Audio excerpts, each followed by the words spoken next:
Aloha! This is the Green Lighting Mr. T, and welcome back to what was my Zelda Ocarina of Time Three-Heart Swordless run. This is just a quick bonus video to talk about some of the things I've learned about both this game, and I'll cover a little bit about Majora's Mask, the one thing that happened during that run. So, this is a fully done playthrough on retro achievements for getting all the retro achievements of that game. This is not my Nintendo 64. This is just something I was doing on the side, and I said, oh, you know, this is a good opportunity to show some of this stuff off, so I made some extra files when I got to the Shadow Temple, because that's where we're going. We're going to the Shadow Temple so they can show off these new things that I learned from watching probably Goat, who is, I think, a streamer on Twitch, also has a couple YouTube videos. Go and check him out, because that's where I learned all the stuff. His videos were fun to watch. And he did challenge runs of both this and Majora's Mask. Alright, so the thing he discovered during his playthrough was ways that you can utilize the crouch stab. In this game, it is currently bugged, so it doesn't have a damage value. Something that does get fixed in the 3DS remake. So what doing a crouch stab does in this game currently is it just takes whatever was the last known attack from non-projectile based weapons? I don't know how to describe it. It's only certain weapons. And it attaches it to that attack, and it just uses that as its damage value thing. So in theory, you can... The most common use of this is to do like a jump slash, then you store that high value damage, and then do crouch stabs to do repeated, fast, high damage attacks on bosses, or just literally anything. But this thing that's less known about it is it works with other items. It works with Deku Nuts, so you can stun enemies with your crouch stabs. So absurd. It works with your hammer. And on top of that, so something I realized during my run is that you can crouch stab with the hammer. Maybe that was something I got from probably Goat, actually. No, he figured that out, and that's why I know about it. Never mind. I got that mixed up.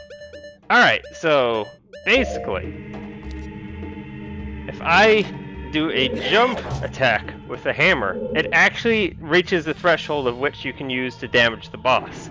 I didn't realize that, so technically Dead Hand was swordless to begin with before I even knew any of this. And I'm unfortunately going to have to do that whenever it is I do my retro achievement run for the bonus set, because their swordless run is in the cards of that. I can't figure out how to actually set that up yet, so I'm going to have to do some more research on that. But basically for now, we're just going to show that you can do crouch stabs with a hammer. And it's mimicking the jump attack of the hammer, which is enough damage to actually get the damage across. Something. A lot of words, very simple explanation. Hammer hurts boss. Make sure I actually press all the normal buttons. I'm playing this as a PlayStation controller, so I have to hold down the trigger if I actually want to have access to my C buttons. Using the buttons rather than using the control stick. Anyway, that's complications that you guys don't have to worry about. Anyways, there you go. That's Deadhead done without using the sword at all. Hooray! Alright, so we're just gonna skip all that.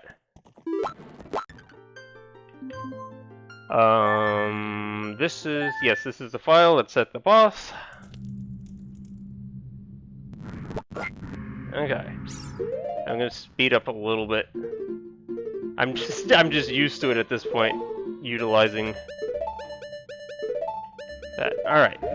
So, something I haven't done this run is perform any sort of attack after restarting the game. So currently, nothing is the last known attack performed for the crouch stab used.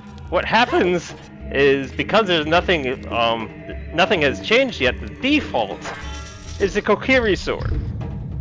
And the Kokiri sword will work on Bongo Bongo. Excuse me while I just take off my boots. All fast like. Okay. So, that means we can use the Kokiri sword to defeat the boss by using the hammer's crouch stab. This is really complicated. It's something that I would not figure out on my own. And I don't tend to go heavy into glitches during my own challenge run, so this is just something that I would never have come up with on my own, simply because it's not in the cards for me to even try.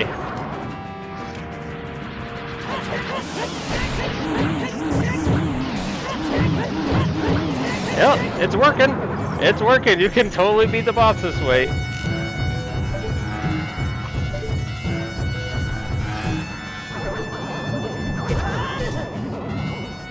Alright.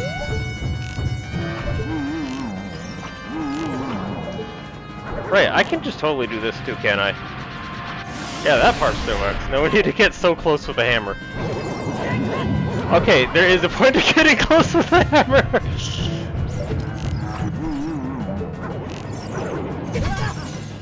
Oh boy. I'd rather not die to you and have to restart this fight. I just screwed up. Oops. Okay. I'm gonna try and stick to the C-stick for this because I'm having all my buttons. It's a confusing setup for the controller and the C buttons. And you just skip, skip, skip. All right.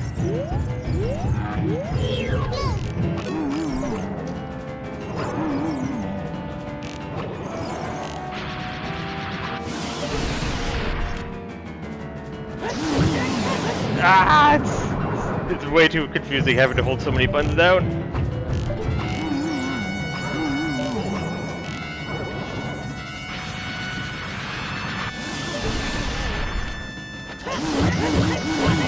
Alright, we're making progress again.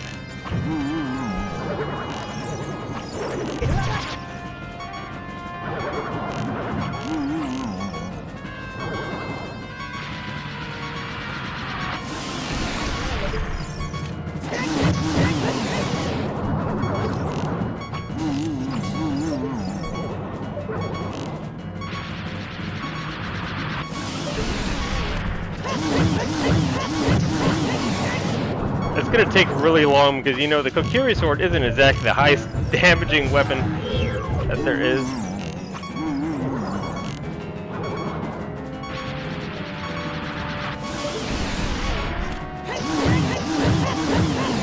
This is gonna take an extra long time, isn't it?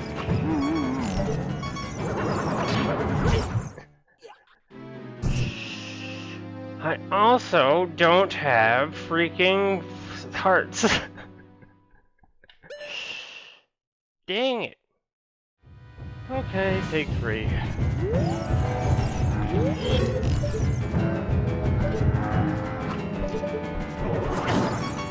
Jeez.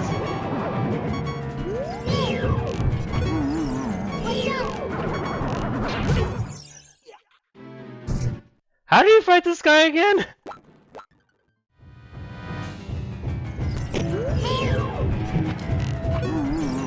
Okay, maybe the hover boots is the correct thing to be having on.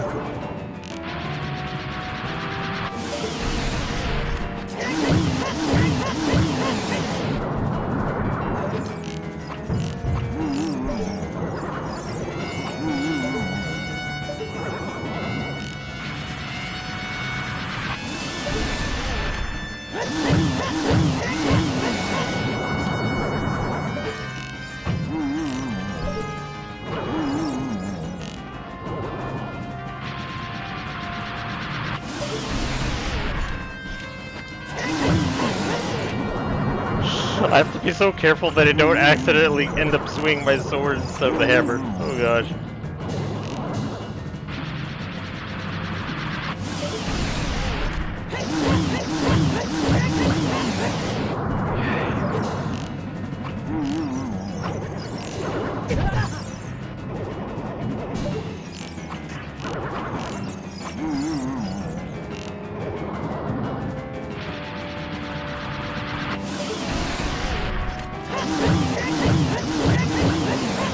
You're not supposed to be able to even deal this little damage.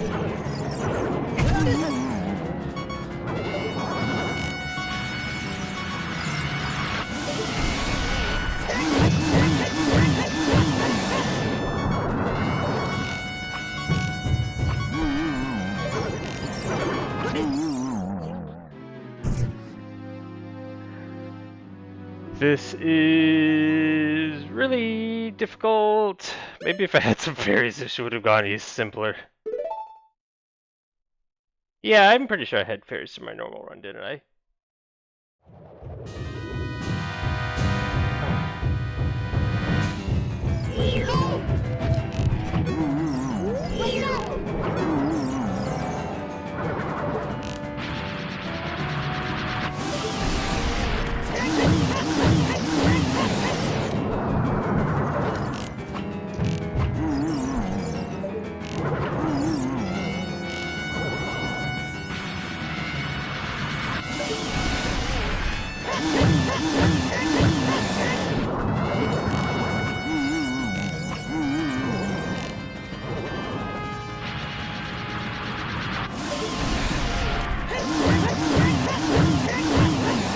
Okay.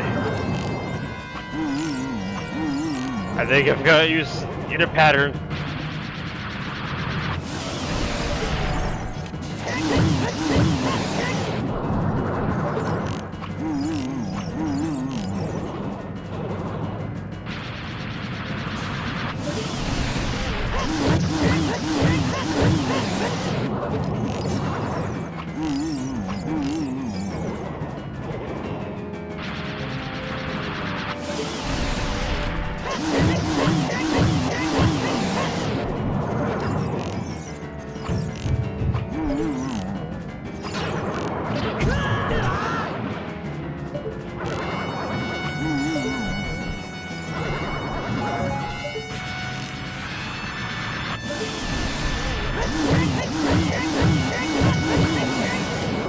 So long. How are you not dead yet?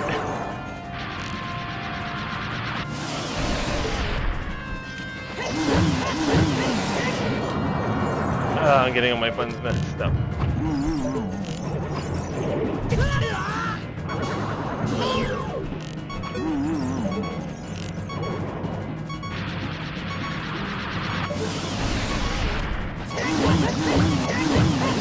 Wow, this is really tough. You're still not dead.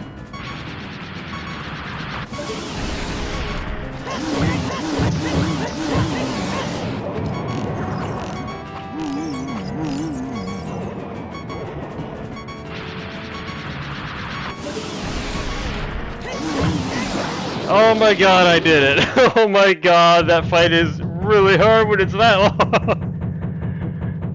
And you're at 3 hearts, of course, and you don't have fairies, and, you know, the usual stuff, I guess. That's not gonna look good for my no-hit run. Which is something else I'm doing on the side. Okay.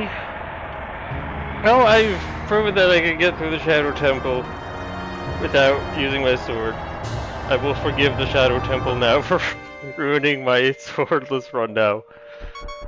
Oh, okay. So, I'm just gonna quickly tack on this bit about Majora's Mask if you are, I don't know, planning on watching that or confused or whatever. I don't know. And like, want to wait on this knowledge? Don't bother. It's really not very trivial. So the monkey, the blasted monkey that I thought you couldn't get through unless you slashed at his rope, at least attempted to slap at the rope, satisfy the monkey's desire that you tried to free the monkey. Doesn't matter at all. You can just pull out your instrument with a Deku Scrub and it'll instantly teach you the song without even talking to him. Which is something that speedrunners know plenty well, and apparently I knew at some point but completely forgot about. Because I have done it myself, and now I think I'm myself an idiot for not ever trying to at least pull out the instrument. How did that happen? How did that happen? Anyways, that's the only point of contingency on the run that I'm going to talk about. Otherwise, I am happy to have made this bonus video for this. So, on a side note, should I make a special video? No, I'm gonna just talk about it. I might be doing some more retro achievement side stuff on the side. I'll get more into that later when I actually start doing it. I'm not going to talk about it fully here. Anyways, this has been the Green Light Mr. T, showcasing that you can, in fact, um, do this, beat this game swordless, and even use beat. Well, you still have to do a jump. You still have to do a slash with a master sword before you can do the crouch stabbing. I'll let you guys interpret that as you will for whether or not you can actually beat Ganon swordless. And to I say aloha.